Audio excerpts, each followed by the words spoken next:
Terima kasih saudara, Anda kembali di Liputan 6 Petang dan kita menuju ke Gelora Bung Karno, Jakarta di hari terakhir kampanye pasangan SBY Budiono dan saat ini calon Wakil Presiden Budiono sedang menyampaikan pidato politiknya. Kita berharap bahwa yang menang tidak akan melecehkan yang kalah dan yang kalah tidak akan memusuhi yang menang. Kita patut optimis. Pemilu yang baru lalu menunjukkan rakyat kita sangat arif, sangat bijaksana dalam memilih wakil dan pemimpin mereka. Rakyat menjaga kedaulatannya karena menolak untuk dibeli. Rakyat menunjukkan kecerdasannya karena tidak terpedaya oleh janji-janji yang muluk. Saudara-saudara sekalian, pasangan SBY Budiono sangat menyadari hal itu. Bagi kami, demokrasi adalah sebuah penghormatan kepada kearifan dan kecerdasan rakyat kita. Sebab itu, kami tidak mau memberi janji yang berlebihan. Cita-cita yang tinggi tidak membuat kami menjual mimpi. Saudara-saudara, pernah juga di dalam debat cawapres itu menyatakan kepada kandidat cawapres lain,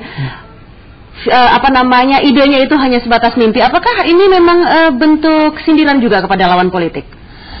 Untuk satu degree iya gitu, bahwa emang itu merupakan sebuah sindiran, bahwa kalau kita lihat emang iklan Megawati terutama gitu, itu mengawang-awang sekali gitu dibandingkan JK yang mendasar atau SBY yang kelihatannya memberi janji tapi di sisi lain ya emang ya itu, tapi saya agak sulit gitu melihat kalau ini ada dampak besarnya gitu. Kita harus pangkas.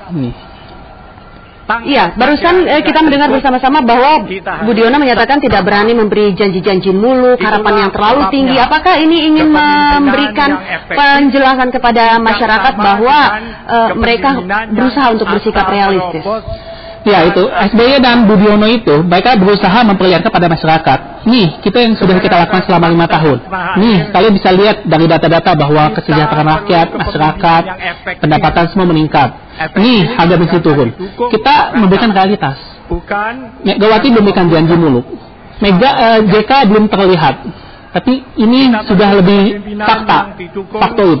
Dan itu yang selalu ditekankan oleh pidato-pidato Budiono ini, bahwa dia tidak terlalu banyak ngomong, dia terlalu banyak sesumbar, tapi dia akan melakukan yang bisa dilakukan. Baik.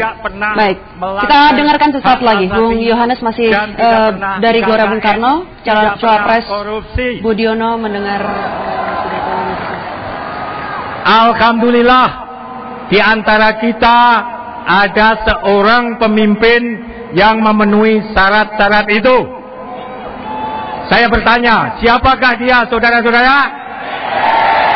Benar, SBY. Saudara-saudara sekalian, pemerintahan SBY terbukti telah membuat ekonomi Indonesia tetap tumbuh di tengah krisis global. Sementara negara-negara tetangga kita tidak tumbuh sama sekali.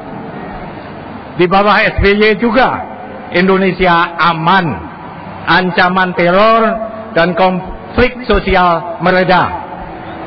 NKRI tetap utuh, sementara demokrasi berkembang dan hak asasi terjaga. Ekonomi yang tumbuh dikatakan Budiono, bisa Anda memberi tanggapan, Bung Yohanes? Ya, kalau kita memang perlihatkan dari indikator secara makro, dari 5 tahun terakhir ini, angka kemiskinan cenderung berkurang. Perekonomian Indonesia cenderung tumbuh lumayan bagus. Dan memang seperti tadi Bu Diono bilang sendiri gitu, bahwa sekarang ini ada krisis ekonomi global, tapi tidak mengenai Indonesia sama sekali. Kenapa? Ya bakat kita pemerintah SBY yang memang memiliki kompetensi dan tidak hanya mengobrol mimpi. Dan intinya di sana gitu sebetulnya. Iya, secara nyata sebetulnya apa yang membuat bahwa ekonomi kita masih bisa bertahan di krisis global ini? Sebetulnya ada beberapa faktor pendukung. Pertama, harga minyak memang turun gitu dari tahun lalu. Artinya memang ada faktor-faktor eksternal yang membuat kita bertahan. Iya. Dan kedua yang jarang sekali dipikirkan orang adalah stimulus besar-besaran berkat pemilihan umum legislatif kemarin. Itu perputaran uangnya sangat besar. Tiap orang kan, kita sekarang ada sekitar 10.000 kandidat kalau tidak salah ingat. Tiap kandidat mengeluarkan antara 100 juta sampai ada yang dengar-dengar 10-20 miliar gitu. Itu kan biasanya dipendam di tanah kalau gak digunakan. Di tanah, di bank, emas, apa. Sekarang mendadak dikeluarkan. Buat beli apa? Kampanye, spanduk-spanduk, baju-baju.